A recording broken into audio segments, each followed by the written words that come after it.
21 दिन के लॉकडाउन के दौरान गरीबों और जरूरतमंदों को निःशुल्क राशन देने का ऐलान गुजरात सरकार ने किया है और उसी के तहत 1 अप्रैल यानी कि कल से राशन कार्ड के ऊपर राशन का वितरण किया जाएगा, जिस पर जिलाधीश शालिनी अग्रवाल ने जानकारी दी। અમારા આખા જિલ્લામાં 800 ઉપરાંત ફેર પ્રાઇસ શોપ્સ છે અને કાલથી ત્યાં રાશનનું વિતરણ કરવામાં આવશે। દરેક એફપીએસ ઉપર રાશનનો જો જથ્થો છે અગાઉથી પહોંચાડી દેવામાં આવ્યું છે અને દરેક રાશન શોપ ઉપર અત્યારે ઓફલાઈન પદ્ધતિથી રાશન લોકોને મળી શકશે। હવે આમાં સોશિયલ ડિસ્ટન્સિંગ પણ ઓબ્ઝર્વ કરવાનું છે, એટલે દરેક એફપીએસ વાળાને સૂચના આપવામાં આવેલ છે कि सर्कल बनावीने 1-1 मीटरनी डिस्टन्स ऑब्जर्व करीने त्यांथी लोकोने सोशल डिस्टन्सिंग प्रमाणे राशन आपवामां आवे। बीजू एफपीएसना साथे कामगीरी करवा माटे शिक्षक, पुलिसना अधिकारी अने ज्यां सोशल वर्कर छे त्यां सोशल वर्कर, नहीं तो सिटी विस्तारना माटे अमे सिविल जो डिफेन्सना लोको छे, कर्मचारीओ छे, एमने पण आमां ड्यूटी सौंपी छे, जेथी आ लोको मळीने व्यवस्थित रीते आ बधा ज जो राशनનું વિતરણ છે એ સ્મૂથલી ત્યાં કરી શકશે।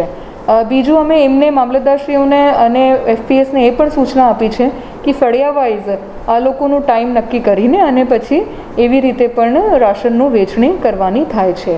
તો કાલથી આ ચાલુ થશે અને એમનું જો પણ પૂરતું જથ્થો છે એ આપણી પાસે ઉપલબ્ધ છે અને એ બધા જ દુકાનો ઉપર પહોંચી ગયું છે। એમના જો પણ રાશન કાર્ડ હોય છે આમાં રાશન કાર્ડમાં લિમિટ પ્રમાણે, ફેમિલી પ્રમાણે, કુટુંબ પ્રમાણે, સભ્ય પ્રમાણે જેટલું સરકારશ્રીની પરિપત્ર છે એ મુજબનું બધું જ એમને પહોંચાડવામાં આવશે। બીજી વાત કે લોકો પાસે રેશન કાર્ડ ના હોય એવા લોકો પણ ઘણા લોકો રહે છે, તો એમના માટેની કેવી રીતના વ્યવસ્થા કરવામાં આવશે?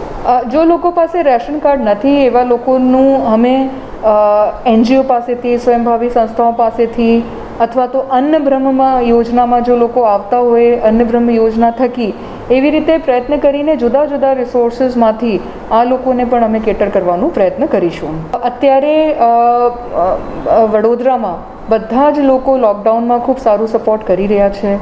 खूब ज विकट परिस्थिति छे अने नवी प्रकारनी चेलेंजिंग परिस्थिति छे। जिला वहीवटीतंत्र प्रयत्न करी रह्युं छे कि आवश्यक चीज वस्तुओं लोको सुधी पहोंचे અને લોકો ઘરમાં જ રહે, સુરક્ષિત રહે, સેફ રહે।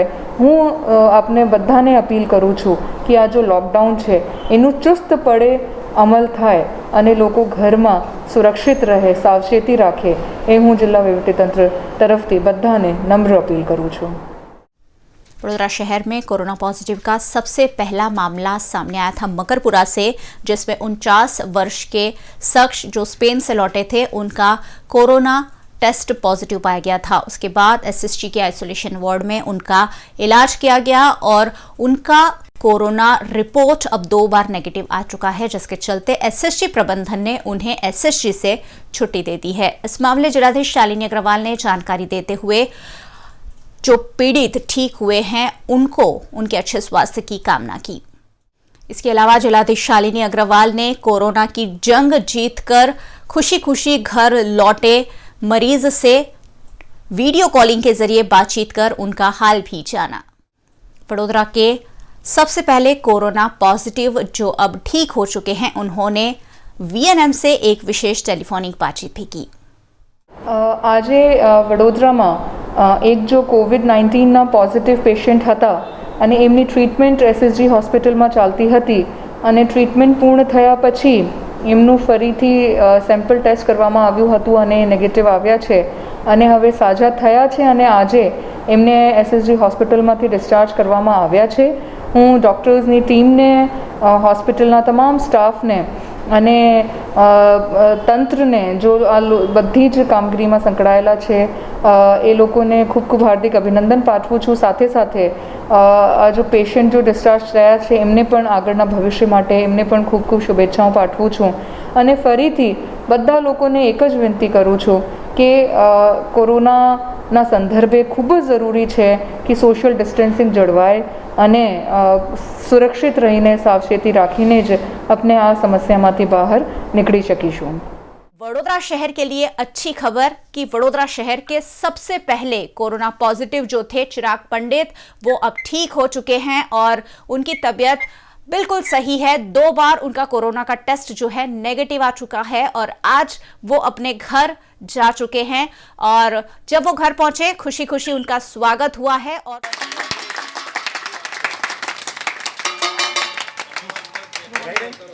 चिराग जी, सबसे पहले तो वीएनएम की ओर से और पूरे वडोदरा शहर की ओर से मैं आपको शुभकामनाएं देती हूं कि आप एक बड़ी जंग जीत कर अब उसमें आपने जीत हासिल कर ली है। क्या कहना चाहेंगे? बहुत बहुत धन्यवाद आपका। हेलो, एक्चुअली हम अभी हॉस्पिटल से घर पे आए हुए हैं और मुझे एकदम फर्स्ट क्लास फील हो रहा है। बहुत अच्छा है बॉडी में। 16 दिन वहां रहने के बाद में अभी मैं एकदम अच्छा महसूस कर रहा हूँ। चिराग जी, 16 दिन आपका इलाज हुआ, किस तरह से वहां इलाज किया गया? सरकारी अस्पताल एसएसजी के आइसोलेशन वार्ड में आप भर्ती थे और आपने पूरा ये सफर 16 दिन का तय किया है। डॉक्टरों का, नर्स का किस तरह का सहयोग आपको मिला? एक्चुअली क्या है, एसएसजी हॉस्पिटल जो है बड़ौदा में, वहाँ पे इतने काबिल डॉक्टर हैं, एकदम यंग डॉक्टर की पूरी टीम है उनके पास और उनका मैनेजमेंट एकदम बोलने वाले का अगर बोलते हैं तो जबरदस्त इनका मैनेजमेंट है कि रात और दिन इन्होंने मेहनत किया और जो पूरा डिपार्टमेंट है इनका वो उनकी गाइडलाइन से पूरा चलता रहा काम। क्योंकि हम तो उधर ही थे तो हमको ये सब मालूम पड़ा कि भाई 8 डॉक्टर एक ही टीम में रहते थे, 8 डॉक्टर चेक करते थे। जी जी। तो उनका बार बार उनका रिपोर्ट निकालना, पूछना भाई क्या हो रहा है, आपको कैसा हो रहा है, कैसा करके वो अपनी ट्रीटमेंट उन्हें चालू रखी। जी। मेरा खुद का एक्सपीरियंस में बताऊं तो मैंने जब फ्लाइट लिया दुबई से, उसी में कोई पहले बैठा होगा या कोई भी किसी का हाथ लगा होगा क्योंकि हमने ग्लोव्स पहने नहीं जी, तो मुझे लग रहा है ये हो सकता है। क्या संदेश देना चाहेंगे जो कोरोना से लड़ रहे हैं ऐसे लोगों को, या संक्रमित हो, शायद होम क्वारंटाइन हो और डर रहे हो, ऐसे लोगों को क्या संदेश देना चाहेंगे? क्योंकि अब आप एक कोरोना फाइटर हैं आप। देखो, मैं तो एक ही चीज बोलूंगा कि अगर मैं स्पेन में होता या कहीं भी होता दुनिया में, तो मुझे जो हिंदुस्तान में जो ट्रीटमेंट मिली है वो मुझे कहीं नहीं मिल सकती थी पहले तो। क्योंकि यहाँ पे नहीं मिल जाती वहाँ पे, क्योंकि मैं वहाँ पे क्या बोलते हैं, मेरी लाइफ मुझे नहीं मिलती थी। ये हिंदुस्तान में हूँ इसलिए मुझे क्या पूरी टीम का सपोर्ट मिला जी। तो यहाँ पे जो भी कोरोना वायरस से जो लड़ रहे हैं उनको मेरा एक ही चीज कहना है कि आप विश्वास रखिए, डॉक्टर पे विश्वास रखिए और गवर्नमेंट पे विश्वास रखिए। गोत्री सिवासी रोड पर जलाराम नगर है, वहां के मजदूरों को लॉकडाउन के चलते कई तरह की समस्याओं का सामना करना पड़ रहा है। ये है गोत्री का जलाराम नगर बस्ती इलाका, जहां हम पहुंचे हैं ये जायज़ा लेने के लिए कि यहाँ दिहाड़ी मजदूर रहते हैं, ऐसी इत्तला हमें की गई थी।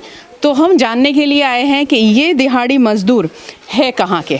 तो पता चला कि ये गोधरा दाहोद के सारे दिहाड़ी मजदूर हैं जो कंस्ट्रक्शन साइट पर कचरा बिनने का ये सारा काम करते हैं और अपना गुजारा चला रहे थे। अब 21 दिन का लॉकडाउन और उसके तहत सब कुछ ठप है। इनकी ज़िंदगी भी बिल्कुल ठप हो चुकी है। इनकी ज़िंदगी के पहिए बिल्कुल रुक से गए हैं। सिर्फ ऐसा नहीं है, यहाँ तो और भी एक बड़ी परेशानी है कि इनको खाने पीने की तकलीफ़ सबसे ज़्यादा सता रही है। वडोदरा शहर, गुजरात या हिंदुस्तान की बात करें तो मदद के लिए कई हाथ आगे आए हैं, मगर कुछ जगह पर ऐसा है कि डबल खाना पहुंचता है। कुछ इलाके ऐसे हैं, कुछ लोग ऐसे हैं जहां तक एक वक्त का खाना भी कम पहुंचता है। ऐसी ही परिस्थिति से ये लोग गुजर रहे हैं, इसीलिए हमने सोचा कि हम इनसे बात करें। एक और बात मैं बता दूं कि सरकार ने एक ऐलान किया है, राशन पर जो सामान उनको मिलता था हर महीने उसमें इजाफ़ा किया गया कि उनको अब डबल राशन दिया जाएगा। जो चीज़ें दी जाती थी, आटा, गेहूँ, दाल, शक्कर, उसमें भी इजाफ़ा किया गया। अब ये लेने जाने के लिए उनके पास में चाहिए राशन कार्ड, ठीक है। अब राशन कार्ड इनके पास में नहीं है, एक और बड़ी विडंबना, बड़ी परेशानी। बीपीएल कार्ड नहीं है, आईपीएल नहीं है, और ये कार्ड के तहत ही सरकार इनको राशन देने वाली थी। अब इनका ऐसा कहना है कि हम आपके द्वारा कलेक्टर श्री को, कमिश्नर को गुजारिश करें कि हमारे लिए क्या प्रावधान किए जाएंगे जब हमारे पास में राशन कार्ड नहीं है। आप बात करेंगे, कहाँ से हैं आप, ક્યાંથી છો તમે? દાહોદના. અને શું કરતા હતા અહીંયા? અહીં તો મજૂરી કરીએ છીએ. મજૂરી. અત્યારે જમવાનું વગેરે મળી જાય છે તમને? કાલે તો સાંજે એટલું નહીં આવ્યું, નહીં તો બીજું તો આવેલું બપોરે. બપોરે આવેલું, સાંજે એટલું બધું નહીં. સાંજે એટલું બધું ઓછું આવેલું. જી. રાશન કાર્ડ છે તમારી પાસે? નહીં મળે અમારા પાસે. રાશન કાર્ડ નથી તો કેટલા વર્ષોથી વડોદરામાં રહો છો? પણ ત્યાં ઘેર છે ને એટલે ત્યાં દાહોદ છે, હા હે ને? હા. તો હમણાં તો કોઈ સ્કોપ નથી કે ત્યાંથી કશું તમારી પાસે આવી શકે? કંઈ નહીં આવી શકે એવું કંઈ નથી. શું કહેશો સરકારને? તમને રાશન કાર્ડ નથી અહીંયા અને રાશન જોઈએ છે, તો સરકારને કશું કહેવું છે તમને, તો શું કહેશો? તમને મળે એવું કંઈ વ્યવસ્થા કરવું પડે ને, અહીં કંઈ મળતું નથી. જી હા જી. પછી મજૂર કરીને ટક લાઈને ટક ખાઈએ છે. હા એવું. हालात ये हैं कि रोज़ लाते थे और रोज़ खाते थे, रोज़ कमाते थे, रोज़ खाते थे, और अब क्या करें? क्या थी छो तमें? गुजरात में, हिंदी में बोलूँगा। हाँ, हिंदी में बात करेंगे, हाँ, बताइए। गुजरात गई हूँ जी। रेशन कार्ड है मेरा, मैं सिक्योरिटी में हूँ। मेरी वाइफ घर काम करती, मेरे दोनों बच्चे वायरिंग का काम करते, मेरी लड़की, हम 5 जने का परिवार है। अभी चारों बच्चे, दोनों बच्चे घर पे, मेरी मिसेस घर पे, लड़की घर पे। खाना मिलता है हमको, आता है अमुक टाइम, कभी कम आता है, कभी ज़्यादा आता है, तो लोग को सामने से फ़ोन करते कि ज़्यादा खाना आया है तो ले जाओ। जितना हमारे घर में बनता है उस हिसाब से हम लेते हैं।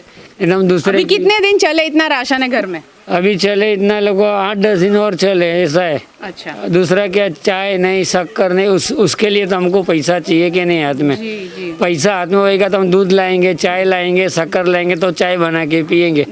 अनाज है तो थोड़ा बहुत बना लेते हैं, थोड़ा इधर का लेके खा लेते हैं। ये परिस्थिति है अभी हाल। पैसे नहीं है तो दूध भी कहाँ से लाएंगे? તમે ક્યાંથી છો? અમે દાહોદથી છે. દાહોદ. શું કરતા હતા અહીંયા? શું કરો? મજૂરી કરી, શું મજદૂરીમાં શું? કડિયા કામ કરી, કડિયા કોઈ કામ બી કરો છો? ધંધો કરી શકી. તો હાજે મજૂરી કરીને આજે કિલો લોટ લાવી તો હાજે બનાવીને ખાઈ, તો ફરી મજૂરી કરી તો કિલો લોટ લાવી, શક્કર 5ની 10ની લાવીને ખાના ખાઈ. તો હવે મજૂરી પડી તો ક્યાં ખાના ખાएगी બેન जी? એવું મજબૂરી મને પડી ગઈ. તો અમને એટલું બીજા પૈસા નહીં જોઈતા, પણ અમને દૂધના પૈસા સહી ને ખાઈએ તો આપણે કોઈ બી વસ્તુ કરી શકીએ. કે પૈસા હોય તો આપણે આ વસ્તુ કરી શકીએ, ખાઈ બીજું લાવીને ખાઈએ, એવું મનમાં આપણે જોઈએ ને. जी जी जी। पैसे नहीं है, वो सबसे बड़ी प्रॉब्लम है। ક્યાંથી છો તમે? દાહોદ. દાહોદથી. શું કરો છો અહીંયા? અમે મજૂરી કરીને ખાઈ બેન. અત્યારે રાશન છે ઘરમાં? નહીં. નહીં, કશું જ નથી. તો હમણાં આટલા દિવસથી શું ખાઓ છો? આ પાવે ખાઈ આપવા આવે છે ખરા? મળે છે જમવાનું? મળે ટાઈમે આવી જાય. કાલે નથી આવ્યું વધારે. કાલે નહોતું આવ્યું તો કાલે ઓછું પડ્યું હતું એમ? आप बांध के रखो। ક્યાંથી છો તમે? લખનઉ से. लखनऊ से हैं आप? यहाँ लखनऊ से किस काम के लिए आए हो? बस ऐसे ही खाते कमाते हैं, चाय का धंधा है, लारी है, बस वो भी जब से बंद ही पड़ा है तब से घर में सभी लोग बैठे हैं। तो अभी घर के क्या हालात है? घर में खाना, दूध के पैसे सब है कि नहीं है? कहाँ से लाएंगे? एक चाय का ही लारी है, उसी पे 10 जन पर रहे। सास ननद आए गांव से घूमने के लिए, तब से यहीं पर है। वो भी यहाँ फंस गए? ये भी यहाँ फंस गए, क्या करने का? तो यहाँ जब ये मंदिरों से, NGO से खाना आता है तो आप तक पहुँचता है? हाँ, पहुँचता है। पहुँचता है। पहुँचता है। सिर्फ परेशानी है कि रूटीन खर्च के लिए आपके पास पैसे नहीं है। पैसे नहीं है। नहीं। सरकार ने अकाउंट ओपन करवाए थे, जनधन योजना, तो वो अकाउंट आपने ओपन करवाए थे, उसमें पैसे आने वाले हैं, तो वो कुछ है? वो जो जीरो खाता वाला जी हाँ, वो है। ठीक है। आप रिश्तेदार हैं सारे, कुछ कहोगे? का कहीं आके यहाँ फंस गए, न जा पाए थे साहब, न कुछ नहीं, खाना परेशानी सब कहो कहाँ का करिए हैं? यहाँ कौन काम है हमारा? न काम पैदा न कुछ नहीं। यही तो फंस गए हैं और साथ साथ में बहुत बड़ी परेशानी में फंस गए हैं ये लोग कि जाना नहीं बन पा रहा, मगर यहाँ रहकर भी वो सारी सुविधाएं भी उनके पास में नहीं है कि 2 टाइम खाना खा सके और साथ साथ में अपने परिवार के साथ में आसानी से वो गुज़र बसर कर सके। ऐसी परेशानी के बीच में प्रशासन क्या कर सकता है? एनजीओ ने, जैसे मैंने कहा कि कई निजी संस्थाओं ने हाथ बढ़ाए हैं मदद के लिए। ऐसे हाथ बढ़े हैं मदद के लिए जहां हर गली मोहल्ला फुटपाथ पर रहते लोग जो भूखे सो रहे थे उन तक खाना पहुंच रहा है, मगर इसके लिए भी एक सिस्टम डालनी पड़ेगी कि जहाँ पर ज़रूरत है वहाँ डबल पहुँच रहा है और जहाँ ज़रूरत है वहाँ बिल्कुल नहीं पहुँच रहा है। उसके लिए प्रशासन को सोचना ज़रूर होगा। कहाँ से हैं आप? हम बड़ौदे से ही है। क्या करते थे? घर काम करते हैं। घर काम। और आपके घर वाले क्या करते हैं? वो वॉचमैन में जाते हैं। तो अभी तो सब कुछ बंद है। अभी सब कुछ बंद है। क्या हालात, घर के हालात क्या है? घर में क्या है कि खाना तो आ जाता है, पर जो राशन पानी अब थोड़ा 1 महीने का बरात है वो ख़त्म होने पे है जी, क्योंकि महीना ख़त्म हो गया है। महीना ख़त्म हो गया है और ये अभी हफ्ता तो निकल ही जाएगा। जी जी। खाना मिल सकता है, पर आपके पास में राशन कार्ड है? राशन कार्ड है, पर अभी उसमें क्या है, हम तो घर काम करते हैं तो महीने का सामान तो भरवा देते हैं टोटली, तो राशन कार्ड पे तो ज़्यादा सामान मिलता ही नहीं। मिलेगा अभी राशन कार्ड पे। देखो, आप कुछ लोगों को ये नहीं पता है, राशन कार्ड पे आपको ज़्यादा सामान मिलेगा। आप ज़रूर से जाइए राशन की दुकान पर, सस्ते अनाज की जो दुकानें होती हैं वहाँ पर जाइए, आपको मिल जाएगा राशन, है ना? तो आप राशन कार्ड लेकर ज़रूर जाइए। यहाँ जितने भी लोग रहते हैं वो सारे दिहाड़ी मजदूर हैं। हाँ, सभी। आप क्या करते हैं? हिंदी में बात करूँ? हाँ जी। मैं भी दिहाड़ी लगाता हूँ रोज ही। ठीक है मैडम। क्या काम करते थे आप? मैं कड़े काम करता हूँ वैसे। ओके।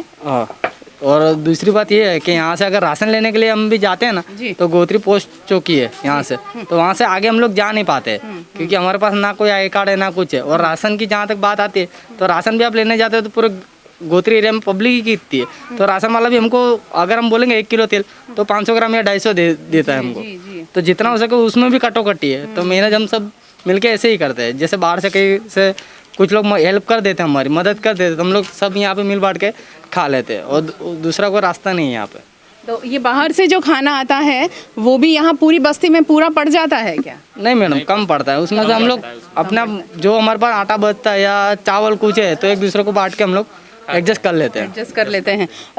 जैसे आपने कहा अभी बात में कि कम पड़ता है, तो कौन सी संस्था यहाँ पहुँचाती है या फिर आप लेने जाते हैं, किस तरह से? 2-3 संस्था वाले आते हैं। एक दिन में सुबह आते हैं तो शाम को नहीं आते, तो और शाम को आते हैं तो सुबह नहीं आते। तो यहाँ सब मजदूरी करने वाले मजदूर है।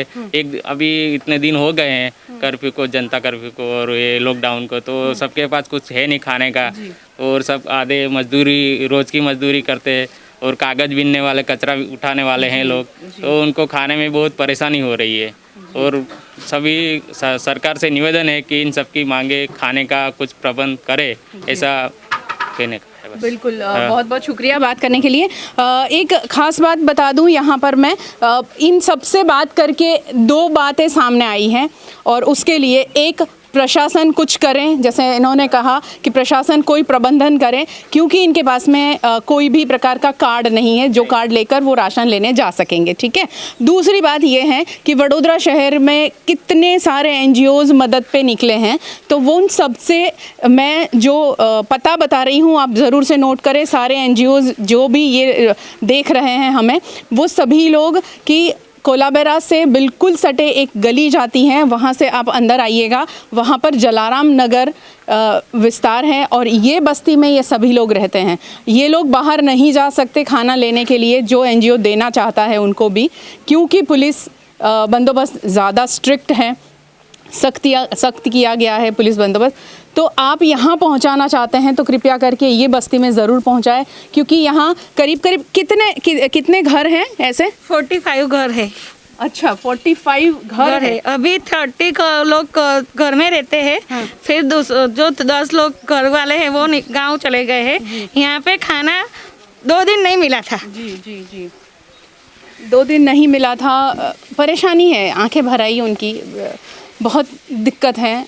हम सब है ना, आप जो देख रहे हैं, हम सब है ना, सारी सुविधाओं के बीच में हम घर पे रह रहे हैं। शायद ये लॉकडाउन हमारे लिए इतनी बड़ी मुश्किल खड़ी नहीं कर रहा है, सबसे ज़्यादा मुश्किल खड़ी कर रहा है बस्ती में रहने वालों के लिए। तो जो भी आगे आना चाहता है, जो मदद करना चाहता है, ये बस्ती में आके इनका अभी गुजारा चले, ऐसी मदद उनको पहुंचाई जाए। बस इसी के लिए VNM के ज़रिए ये मैसेज मैं ज़रूर पहुंचाना चाहूँगी और इसी के लिए मैं यहाँ आई थी कि इनकी बात आप तक पहुँचाए, प्रशासन तक पहुँचाए, ताकि इनका ये जो लॉकडाउन का सफ़र जो है ना, थोड़ा सा हम सब मिलकर आसान कर सकें। किशनवाड़ी के वुडा आवास में हजारों लोग निवास करते हैं जो लॉकडाउन के चलते उन्हें दिक्कतें आ रही है। ये ऐसे लोग हैं जो 2 वक्त की रोटी मुश्किल से जुटाते हैं, रोज काम करते हैं, रोज कमाते हैं और रोज खाते हैं। ऐसे में सरकार की कोई सहाय इन तक नहीं पहुंची है। लोग बेहाल है कि आखिरकार 2 वक्त का खाना कहां से लाए। लोग परेशान हैं। बच्चों के साथ, परिवार के साथ हजारों लोग यहां रहते हैं और उन्होंने अपनी समस्याएं VNM टीम के साथ साझा की। કિશનવાડી ઉડાના મકાનમાં રહીએ છીએ। અહીંયા અમને કેટલા 22 તારીખથી અમને બહાર નથી નીકળવા દેતા અને અમે કશે જઈ શકતા નથી। અમે ઘરકામ કરીએ છીએ, બધા લોરીઓનું કામ કરે છે, કોઈ નોકરી કરે છે તો કોઈ જઈ શકતા છે નહીં। કોઈ કડિયા કામ કરે, કોઈ છૂટક મજૂરી કામ કરે, તે બધા કેવી રીતના જઈ શકશે? તો અમને કોઈ જાતની સુવિધા મળતી નથી અહીંયા। સાહેબ, અમે આજે 22 તારીખથી ઘરમાં પડ્યા છે। અમારા નાના નાના બચ્ચા છે। અમે મજૂરી કરવા બી બહાર જઈ શકતા નથી। જો કોઈ જગ્યા પર કામ ધંધો મળતો નથી। સાહેબ, મેં ચાની ગયણી વેચવા ગયો તો આજે 20 રૂપિયાનો ધંધો કરીને આવ્યો છું સાહેબ, બરાબર। અમને અમારે કોઈ સહાય જોઈતી નથી એવી કે રૂપિયા પૈસા નહીં જોઈતા, પણ 2 ટાઈમ અમને જમવાનું બી તો મળવું જોઈએ કે નહીં। અમે ઘરમાંથી બહાર નીકળી શકતા નથી। જો બહાર નીકળે તો પોલીસ ખાતું અમને મારે છે અને માર એવો મારે છે, ઢોર પર દયા કરી જાય માણસ। આ મોદી સાહેબે જે બધી સહાય કાઢી છે એ સહાય તો આ ઓડાના મકાન સુધી પહોંચતું નહીં। અહીંયા બધા પબ્લિક ભૂખે મરે છે। નોકરી ધંધો બધો ઠપ થઈ ગયો છે। અહીં જેટલું કમાય એટલું રોજી રોજ ખાય છે। અહીં અમારી દેખરેખ રાખવા કોઈ આવતો નહીં આગળ। નહીં ખાવાની સહાય કે કોઈ સહાય આવતી નહીં, બરાબર। તો મોદી સાહેબને મારી એટલી વિનંતી કે વડોદરામાં જેટલી ઓડાના મકાનો બનાવ્યા છે બધા રોજે રોજ લાઈન ખાય છે, બરાબર। અહીં કોઈ અમારી દેખરેખ રાખવા કોઈ આપણા મનીષાબેન વકીલ છે, અહીંની જે કોર્પોરેટર વિધાનસભા યા કોંગ્રેસનો કોર્પોરેટર છે એ હોય અહીંયા જોવા આવતો નહીં આગળ। અમે 15 દિવસના અહીંયા પૂછ્યા થશે બે રહ્યા છે। છોકરા લઈ બહાર જાય છે, પોલીસવાળા મારે છે, ધંધો કરવા દેતા નથી। અહીંયા અમે માર્કેટમાં મજૂરી કરી ખાઈએ છીએ તો પોલીસવાળા કે ઘરના બહાર નીકળવાનું નહીં કે હવે ખાઈએ કે રીતે અમે અહીંયા ખાવાની તપાસ ને બધું પૈસા દને જે બધે બાજુ से मन डूब से અહીંયા હવે કે બાજુ ગઈ है। इन दिनों शहर में लॉकडाउन का चुस्ती से अमलीकरण कराया जा रहा है और हर आने जाने वाले शख्स को पुलिस पूछताछ कर रही है कि आखिरकार वो घर से बाहर क्यों निकले हैं। ऐसे में जो जरूरतमंद लोग हैं, जो एसेंशियल सर्विसेज में आते हैं, उन्हें भी आवाजाही में दिक्कतें आती है और उसी के चलते जिला प्रशासन द्वारा उन्हें पास दिए जाने का ऐलान किया गया है। ये पास पाने के लिए कुबेर भवन में लोगों का तांता लगता है, लेकिन यहाँ कई सारी दिक्कतों के चलते लोग कई दिनों तक अपने पास नहीं बनवा पा रहे हैं। कुबेर मॉल में 8मा माला पर आया है कचोरी में નીરોજ સાહેબને અમે મળ્યા છે। મારો વિષય એવું છે કે મારું લેબર સપ્લાયનો કોન્ટ્રાક્ટ છે। હું કર્ફ્યુ પાસ માટે હું આવેલો છું। શુક્રવારથી મને ધક્કા ખવડાવે છે 5 વાર। મારું મકાન છે પરશુરામ ભટ્ટામાં। પરશુરામ ભટ્ટામાંથી આવતા આવતા કેટલા પોલીસવાળા અધિકારીઓ મને રોકે છે। અમે એમને કહીએ સાહેબ અમે કર્ફ્યુ પાસ લેવા જઈએ અને અહીંયા આવીને અમે પૂછીએ કે અમને કર્ફ્યુ પાસ માટે સાહેબ તમે લેટર આપેલું છે, તમે મને આપવાની પરમિશન આપો યા ના આપો, કે તમે મને પરવાનગી આપો તો અમે ઘરેથી બહાર નીકળ્યું છે નહીં। છતાં બી એ લોકોના જે અધિકારી, જે ગાર્ડ લોકો છે એ દાદાગીરીથી વાત કરી રહ્યા છે, કોના સાથે રિસ્પેક્ટથી વાત નહીં કરી રહ્યા છે। આ લોકોને કેવું છે, લોકોને સમજાવવાનું છે આ પરિસ્થિતિ લોકોની કેવી છે હમણાં હાલમાં, અને એ લોકો દાદાગીરીથી લોકો સાથે વાત કરે છે। અમારા લેટર જે અમે રજૂઆત કરેલા છે, મૂકેલા છે, અમને કીધું અમારે નહીં। લેટરમાં શું લખ્યું છે? ખાસ કરી લેટરમાં એવું લખ્યું છે કે અમને લેબર સપ્લાયનું કોન્ટ્રાક્ટ છે તો કોઈને અમને મોકલવા માટે કે પોલીસનો અધિકારીને અમે રોકીએ છીએ તો અમારા સેફટી માટે અમને પોલીસને બતાવવા માટે અમારા પાસે એક પાસ હોય, કર્ફ્યू पास, तो हमने एक सेफ्टी रहे, पुलिस अधिकारी भी सेफ्टी रहे, सार्वजनिक सेफ्टी रहे। मैं यहाँ परमिशन लेने आई थी कि भाई मेरे हस्बैंड महाराष्ट्र में हैं, तो वो बिजनेस टूर के हिसाब से गए थे, तो अब वहीं अटक गए हैं। तो फिर उन्होंने भाई यहाँ आ जाए, मेरे बच्चे भी 2 छोटे हैं, रो रहे हैं, तो कब तक आएंगे, कैसे होगा, तो नहीं चल सके ना, अकेले रहना भी मुश्किल है। फिर तो पहले नर्मदा भवन भेजा, फिर यहाँ भेजा, बार बार हमें गोल गोल गोल गोल घुमा रहे हैं, इस तरह नहीं चले ना। आप किस को मिले, इससे पहले किसी को मिले? थुम्मड़ साहब के वहाँ गए थे हम लोग, नीचे कलेक्टर के पास गए थे। कलेक्टर ने क्या बोला? उन्होंने कहा थुम्मड़ साहब के पास, थुम्मड़ साहब वहाँ नहीं थे, वहाँ से फिर हमें नीचे कहीं भेजा गया, नाम तो कलेक्टर उनके पास, फिर वहाँ से हम यहाँ ऊपर आए, फिर यहाँ हम एप्लीकेशन दे रहे हैं। હું આઈડિયા વોડાફોનમાં ઓફરોલમાં જોબ કરું છું। અત્યારે અમારે કંટ્રોલ રૂમ બધી જગ્યાએ ચાલુ છે। હું સુપરવાઇઝર ઇન્ચાર્જમાં છું। શનિવારે મેં ત્યાં સવારે કોર્પોરેશનમાં આપણે પેલા વિભાગમાં અરજી આપેલી છે, તો ત્યાં આગળ પછી 2 દિવસ પછી એવું કીધું કે ફોન આવી જશે। અચ્છા, બીજે દિવસે ત્યાં અમે ગયા, ફોન નહીં આવ્યો, તો સાંજે હવે એવું કીધું બધું જે છે ત્યાં જિલ્લા કલેક્ટર કચેરીમાં ગતું રહેશે, તમે ત્યાં મળો, ત્યાંથી મળી જશે। અહીંયા આવ્યો તો બારોટ સાહેબ કરીને છે, એમને એવું કીધું કે ભાઈ તમને ફોન આવશે, અહીંયાથી તમે જાઓ। ઓકે, એટલે આપણે ગતા રહે, એટલે 2 દિવસ થયા પછી અહીંયા આવીને મેં તપાસ કરી આજે, એવું કહે છે કે તમારી કેન્સલ થઈ ગઈ છે, તમે ફરી વાર આપી દો। એ પણ અહીંયા આવીને અમે 2 દિવસથી ધક્કા ખાઉં છું, ત્યારે એ લોકો એવું કહે છે કે તમારી કેન્સલ થઈ ગઈ છે। ક્યાંથી ખબર પડી? કલેક્ટર કચેરી મેડમના પીએ સરને વાત કરાવી ત્યારે આન્સર આપ્યો। તો આ રીતના કાલે મેડમના ઇન્ટરવ્યૂ હતા, તો મેડમ એવું કહે છે કે અમારી અત્યારે વ્યવસ્થા બહુ છે, ગ્રાઉન્ડ લેવલનું કામ છે। અત્યારે હું પોતે મારી ડ્યુટી ચાલુ છે, નાઇટ છે, હું મારા રિસ્ક પર જઈશ ત્યાં જોબ પર। મને તો એક અત્યાર સુધી કઈ ટેલિકોમ કંપનીને મળી, આઈડિયા વોડાફોનમાં છું। આઈડિયા વોડાફોનમાં અમારા અલગ અલગ સેક્ટર છે, ફાઇબર છે, ટેકનોલોજી છે, એમાં કોઈને નથી મળ્યા। બધા અરજી આપીને ગયા છે, બધાને મેં માહિતી આપી કે અહીં જાઓ, હવે અહીં ચેન્જ થઈ ગયું છે। તો અમારે આઈડિયા વોડાફોનને પાસ કેટલા આપ્યા અને કોને આપ્યા, પ્લીઝ એનું મને અપડેટ આપ।